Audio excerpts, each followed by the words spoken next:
Chers amis, bonjour. C'est avec une grande joie et un grand plaisir que nous nous retrouvons dans le cadre du programme de Matmidim après quelques semaines d'interruption. Et Bezrat Hashem, aujourd'hui, nous allons étudier la sugya de Melacha She'ena Tzecha Legoufa, le programme du lundi. Alors, dans le programme du lundi, c'est la définition d'une Melacha She'ena Tzecha Legoufa. Quels sont les différents critères rapportés par Rashi et comment pouvons-nous conclure sa façon de définir une Melacha She'ena Tzecha Legoufa. Donc Rashi se trouve sur plusieurs sugyot dans la Gemara Shabbat. Et donc un des Rashi, c'est le Rashi qui est rapporté dans le programme du dimanche sur la Mishnah dans Daf Tzadik Gimel Amud Bet.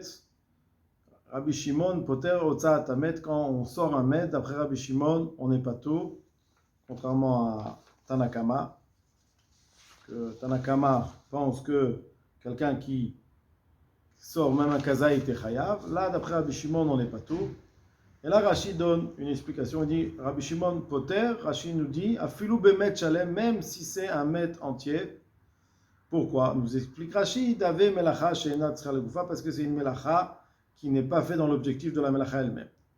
Nous dit Rashi, vechol melacha she'ena tzecha legoufa, ela les salka me'ala, tu ne fais pas dans l'objectif de la melacha, mais pour enlever enlever le mort de chez lui, ave melacha she'ena tzecha legoufa, c'est une melacha qui n'a pas été fait dans l'objectif même, dans le but initial de la melacha. Donc, première explication, première définition, premier critère que Rashi nous donne, c'est que les salka me'alav, tu fais pas dans le but de sortir la chose pour la sortir, mais pour l'enlever de chez lui. C'est-à-dire le but de Hotza, c'est d'amener la chose en dehors. Quand on veut sortir du Reshut HaYachid, d'un domaine privé à un domaine public, alors l'intérêt est que la chose soit dans le domaine public. Dans le cas du mort, dans un Rabbi Shimon, l'intérêt n'est pas que le mort soit dehors, mais qu'il ne soit pas à l'intérieur. Donc ça c'est le premier critère. Deuxième critère, birtsono lo balo, c'était pas dans sa volonté. Il n'avait pas un souhait de faire une otsa'a. Il a eu un mort, et il s'est retrouvé avec une touma chez lui à la maison, donc il a dû la sortir. Et ça c'est le deuxième critère. Troisième critère, velo aya tzarichla, et il n'avait pas besoin de cela. Donc on voit ces trois critères-là, puisqu'il n'y avait aucun besoin. Donc premièrement, il n'est pas il n'a pas un intérêt à ce que ce soit dehors. Deuxièmement, il n'a aucune envie. Et troisièmement, il n'a aucune envie, c'est-à-dire que lui, il n'avait pas un souhait d'arriver à une situation de faire cette melacha. Et troisièmement, il n'a aucun besoin, ce n'est pas un besoin pour lui. Donc, que la melacha soit faite. Donc, d'après Rashi, quand il y a ces trois critères, c'est considéré melacha she'ena tzecha legoufa. Il kach lav melachat marcheveti, donc c'est pas une melachat marchevet d'après Rabbi Shimon. Ça, c'est le premier Rashi avec les trois critères. Le deuxième Rashi se trouve dans la Gemara Shabbat Daf Bet Amud Aleph. Alors, effectivement, la Gemara n'est pas rapportée dans le programme du dimanche. Mais là-bas, on parle d'un homme qui a un écoulement, et pour recueillir son écoulement, il a une poche. Et la Gemara nous dit qu'un homme, pendant Shabbat, ne peut pas sortir avec sa poche, parce que c'est un problème de Hotza. Et a priori, il n'a aucun intérêt à faire cette Hotza, seulement il a besoin de se protéger pour voir son écoulement. Donc c'est une touma, il a une touma, il a une poche pour recueillir son écoulement. D'après la Gemara, Rabban nous dit ça rejoint la vie de Rabbi Yehuda, parce qu'on considère ça comme melacha she'ena tzecha legoufa, et donc il y a une machloket, ça rejoint la vie de Rabbi Yehuda qui pense que melacha she'ena tzecha legoufa chayav. Rashi explique pourquoi c'est une melacha she'ena tzecha legoufa. D'Amar à Rabbi Yehuda, ça rejoint la vie de Rabbi Yehuda. Cet interdit-là, qu'on interdit à ce zav de sortir avec sa poche, c'est une melacha she'ena tzecha legoufa. Rashi nous dit chez Birtsono, l'ota, c'est lui en fait, il n'avait aucun intérêt, c'est rien que pour cette touma-là. Ve'enot tzarich leikar tachlita. Kiacha, il n'a pas besoin de recueillir cet écoulement. Chez notre les zivazo, il n'a aucun besoin de cette ziva-là. Donc, comme dans le mot, on voit maintenant c'est quoi le enotzarich, c'est-à-dire qu'il n'a aucun besoin de recueillir cet écoulement. Shalida, bah, qui ça parce que pourquoi il sort avec cette poche-là, c'est pour recueillir cet écoulement. Mais lui, il n'a pas besoin. Va valpiken, chayav ale. Donc, on lui impose de voir s'il a un écoulement, s'il a une touma. Mais lui, il n'a aucun besoin. D'après Rabbi Yehuda, c'est melacha shnei la goufa, et quand bien même on est chayav. Ou pluktayuba matzniya, nous dit Rashi, la machloket entre Rabbi Yehuda et Rabbi Shimon se trouve dans Tzadik Gimel, donc le premier Rashi qu'on a vu. Gabé motzimet bemita chayav, quelqu'un qui sort un mètre, pas seulement un mètre, mais aussi le lit qui accompagne le mètre. Et donc ça c'est aussi melacha shnei la goufa, pas seulement sur le mort, on a aussi sur le lit. Afgav de otzat amet lo nichalebe. Même s'il n'a aucun intérêt, il n'a aucun besoin propre pour sortir le mètre. C'est pas comme quelqu'un qui veut sortir quelque chose parce qu'il a un besoin de cette chose-là en dehors de chez lui. Là, il n'a pas besoin du mort en dehors de chez lui. Donc, d'après ce, on voit que là, Rashi, dans cette Gemara, souligne le fait que là, il n'avait pas de besoin. Rabbi Shimon lui pense que c'est pas tout. Donc, il souligne en fait le troisième critère qu'on a vu. Maintenant, il y a un troisième Rashi. Rashi se trouve dans Daflam et Dalaf Amud Bet. On connaît tous la Mishnah dans Bamim Alikin. Kechas al aner, kechas al shemen, kechas al aptila. Quelqu'un qui veut économiser. Il a une lampe. Il veut économiser l'huile. Il veut pas que la lampe se brise. Et il veut économiser la mèche. Tanakama pense que c'est Chayab. Rabbi aussi, Poter Becholam, Chutz min aptila. Rabbi aussi pense que dans tous les cas, c'est Melacha Sheina Tzricha Legoufa, mis à part la Ptila. Et là, la Gemara demande s'il rejoint la vie de Rabbi Shimon, qui est Poter, qui acquitte d'une Melacha Sheina Tzricha Legoufa. Filou Beptila Nami li Pater, même dans une Ptila, même dans une mèche, c'est Melacha Sheina Tzricha Legoufa. Rashi explique pourquoi. Dechasa la Ptila, celui qui veut économiser la mèche, il n'a pas besoin d'éteindre. Il n'a pas besoin d'éteindre pour éteindre. C'est quoi la melacha? C'est kibouy. Le kibouy atzmo, et le fait d'éteindre, ce n'est pas un besoin. Si la mèche n'avait pas allumé, il aurait préféré que la mèche ne soit pas allumée. Si dans un cas où elle s'allume facilement, parce qu'effectivement, dans un cas où on a besoin des fois d'éteindre pour roussir une mèche pour qu'elle s'allume facilement. Mais là, on parle d'un cas où elle était déjà facilement allumable, donc elle a déjà été roussie. Alors nous dit Rashi, dans le cas où il veut économiser la mèche pour ne pas qu'elle se consume entièrement, dans ce cas-là, l'extinction de la mèche n'est pas une melacha sheina tzricha legoufa. Il n'y a aucun intérêt si ce n'est que de sauver la mèche. Puisqu'il veut l'économiser, plus il y en a, plus c'est mieux pour lui. Plus il y a de la mèche, plus il économise. Donc dans ce cas-là, l'extinction n'est pas un besoin. Il n'y a pas lorsqu'il éteint avec la mèche, ce n'est pas parce qu'il a besoin d'éteindre, mais c'est parce qu'en fait il veut que la mèche ne se consume pas entièrement. Donc on a trois Rashi. On voit dans ces Rashi-là que Rashi en fait rejoint le critère Birtsono lo ba'alo. En fait, lui, il n'avait pas d'intérêt à ce que la mèche soit consumée, soit allumée. Donc du moment qu'il n'a pas intérêt, alors quand il l'éteint, alors ce n'est pas un profit, ce n'est pas une melacha sheina tzricha legoufa, ce n'est pas une melacha sur laquelle il a une vraie nécessité. Donc ça c'est le cas de la mèche. On voit aussi qu'il rejoint le inyan de Birtsono lo ba'alo. Lui, il n'avait pas ce souci que la mèche soit allumée. Il n'avait pas ce besoin que la mèche soit allumée. Donc ça c'est Rashi. Donc Rashi, il faut le travailler, ça se travaille pour bien comprendre ce qu'il dit, mais on voit qu'il a ces trois critères. Maintenant, on va étudier les Rishonim. Les Rishonim, le Baal HaMaor et les autres Rishonim sur Melacha She'ena Tzricha Legoufa. Le Baal HaMaor nous dit Nekot Ay Klala Biyatra, tiens cette règle-là dans ta main concernant Melacha She'ena Tzricha. Kol Melacha, toute Melacha, She'Tzricha Litrot Nezek Minaose, qui vient repousser un dégât de la personne qui fait cette Melacha-là. She'ena Tzricha Legoufa, donc c'est pas considéré comme le mort. En fait, il ne veut pas que sa maison soit, il ne veut pas qu'il y ait de tout dans sa maison.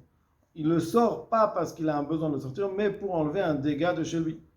Vechen, et ainsi, à chofer gouma, quelqu'un qui va creuser un trou.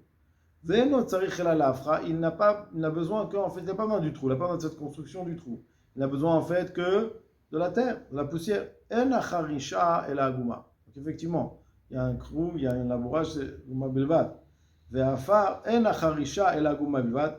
והעפר כדבר אחז, חוץ מן החרישה, והבלה מלאכה שאינה צריכה לגופה. Nous dit le Baal HaMaor, puisque la harisha, c'est quoi le problème? C'est que c'est le fait d'avoir fait un trou. Le fait de prendre la terre, c'est une chose qui est extérieure au trou. Donc, il n'a pas besoin de faire ce trou. C'est Melacha She'ena Tzricha Legoufa. Donc, dans ce cas-là, on voit que le Baal HaMaor aussi considère ça comme Melacha She'ena Tzricha Legoufa. Il nous explique que pourquoi c'est considéré comme Melacha She'ena Tzricha Legoufa. On a le Ramban qui va aussi dans le même derrière, qui explique un peu plus ce qu'on a étudié dans le Baal HaMaor. Le Ramban nous dit Piresh, Melacha She'ena Tzricha Legoufa, c'est quoi Melacha She'ena Tzricha Legoufa? Kegon Motzi et Amet, une personne qui va sortir un mort, Afilou le Kovro, même s'il a besoin pour l'enterrer. Pourquoi? She'eno Ana Botzato, il n'a pas un profit, lui, profit propre de la Melacha, de sortir le mort. Velo Bigvoato, et même l'enterrer, il n'a aucun profit. Avala Ana, c'est quoi son profit?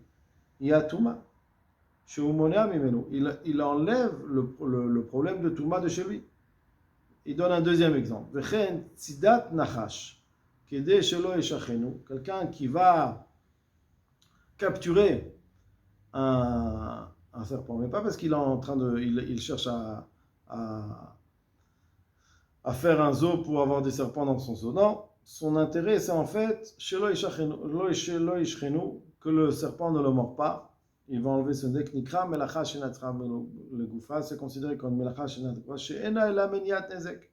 Ce n'est considéré comme que pour le but, l'intérêt, c'est d'enlever un nezek, d'enlever un dégât. Ve'en ana ve'atzorech begoufa shel melacha, c'est pas qu'il a un profit et un besoin dans la tzita du nachash. Vechen, et ainsi aussi, kibouy ptila. Quelqu'un qui va éteindre une mèche, vagechalim ou alors une braise. L'olam, melacha she'ena tzricha legoufa, c'est toujours considéré comme melacha she'ena tzricha legoufa.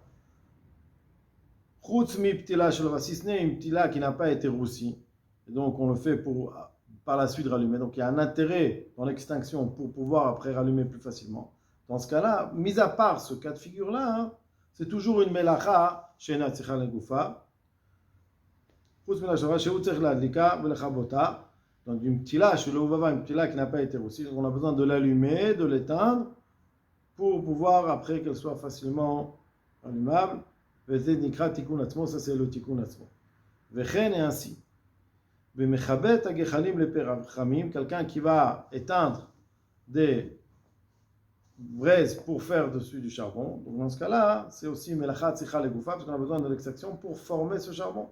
Ça fait partie de la melacha. Aval tofer be'iria, quelqu'un qui va coudre un tissu, shenafal ba'darne, où il y a un ver qui a fait un trou. Afalpi shebirtsono, alors effectivement, lui, il n'avait aucune envie. Lo etan ofelet sham, lui, il ne voulait pas qu'il y ait un trou à ce moment-là. Velo yavo leolam lideota melacha, donc il ne va jamais faire un trou. Kevan shenafla sham, puisque c'est tombé là-bas, Mikol Makom, du moment qu'il y a un trou, alors effectivement, il doit obligatoirement faire coudre ce trou-là. Donc le fait de coudre, la couture, est considéré comme melacha. Une fois que même s'il ne voulait pas, puisque le Ramban en fait il avait une question. Si une chose qu'on n'avait pas envie, c'est pas considéré comme melacha le goufa, alors quand il y a un trou qui était fait contre mon envie, que je viens réparer, peut-être c'est pas considéré melacha le goufa. Le Ramban dit non, c'est sûr que puisque du moment qu'il y a un trou, alors c'est considéré goufa shel tfira venene avec kanta ou anashim. Et sur ce point-là, il y en a qui se sont trompés. La reine Kavé, c'est pour ça que je l'ai écrit. Ça, c'est le Ramban. Dit le Rashba, Poter aya Rabbi Shimon, av bemotzi et amet que Rabbi Shimon était poter même qu'une personne qui sort un mort, le kovro, pour l'enterrer. Pirouche, nous explique le Rashba, Avzo melacha shena tzra le goufa. Même s'il sort le mort pour l'enterrer, c'est considéré melacha shena tzra le goufa. Pourquoi le fiché en loana, lo betzato velo begvrato. Il n'a aucun profit ni dans le fait de sortir, ni dans le fait de l'enterrer. Avalana, c'est quoi le profit? Minia touma. Il enlève la touma. Shu mono mimenu botza, parce que lui il s'empêche cette touma en le sortant. Et ainsi, tzidat nachash, capturer un serpent, shelo ishrenu, pour ne pas qu'il se fasse mort par le serpent, nikra melacha shena tzra le goufa, est considéré comme une melacha shena tzra le goufa. Pourquoi? Sheno la miat nezek. Il ne fait que pour enlever un nezek. Ve'eno ana begoufa shenacha, il n'a pas une ana de la melacha elle-même. Vechen et ainsi kibouy ptila, quelqu'un qui va éteindre une mèche, vegechalim, ou alors des charbons, melacha shena tzra le goufa. Pourquoi? She'en analo begoufa shel kibouy. Parce qu'il n'a aucun profit, s'il fait pour ne pas que ça se consume, il n'a aucun profit. Et là, bekibouy ptila shetzech la avela, vegechalim, seulement dans le cas de figure où il a besoin d'une mèche pour la roussir, pour qu'elle s'allume plus facilement. Et ainsi, gechalim, s'il a besoin de braise pour en faire du charbon, la sonne même pechamim. Il a besoin de l'allumer et de l'éteindre pour faire cela. Vakibouy be'atzmo, et l'extinction en elle-même, c'est considéré comme tikkun mamash, comme une réparation. Im tomar, demande le Rashba, im ken tofer yeriya, shnafal badarna lo yechayav, sheno tzech legoufa. Quelqu'un qui va coudre une yeriya, un tissu, ou alors il y a eu un verre qui a fait un trou. Peut-être dans ce cas-là, c'est pas considéré melacha shena tzech legoufa. Pourquoi? Parce qu'il n'a pas besoin lui à la base, il n'avait pas besoin de coudre. Lui, il n'avait pas besoin, il ne voulait pas que le trou se fasse. Yeshlomar nous dit le Rashba, Mikol Makom, puisqu'il y a un verre qui a fait un trou, une fois que le trou est fait, il a besoin de le réparer et de coudre. Et donc il profite de ça. C'est comme quelqu'un qui va couper quelque chose qui est rattaché. Parce que de son propre gré, il ne voulait pas que ce soit. Il ne voulait pas accueillir, il aurait préféré que ce soit déjà récolté. Et donc, dans ce cas-là, il n'a pas besoin que ce soit rattaché à là pour le cueillir. Dans ce cas-là, quand bien même, une fois qu'on est dans une circonstance où c'est rattaché, alors, il a besoin de cueillir, donc il a ce profil-là de cueillir. Au melacha tzra mamash, donc c'est considéré, du moment que dans une situation, c'est considéré comme melacha tzra le goufa. Quelqu'un qui a besoin de sortir même quelque chose qui a une mauvaise odeur, qu'on a marqué dans Perek, Amar Bakiva Shu Chayav, qu'il est Chayav, Rabbi Shimon, même Rabbi Shimon, d'accord, pourquoi? Parce qu'il y a un besoin, je suis aussi l'autre fois, même si c'est une substance qui a une mauvaise odeur, il y a un besoin, pour une guérison, le Gemar Berachara, Barbe Osimken, Vechen Piresh Razahal. Et ainsi, a été aussi Faresh le Balamor. Donc, les trois, dans les Rishonim, on voit la même chose dans tout ce que Melacha Shena Tzra le Goufa, c'est Meniat Nezek. Je vous souhaite à tous beaucoup d'Aslacha.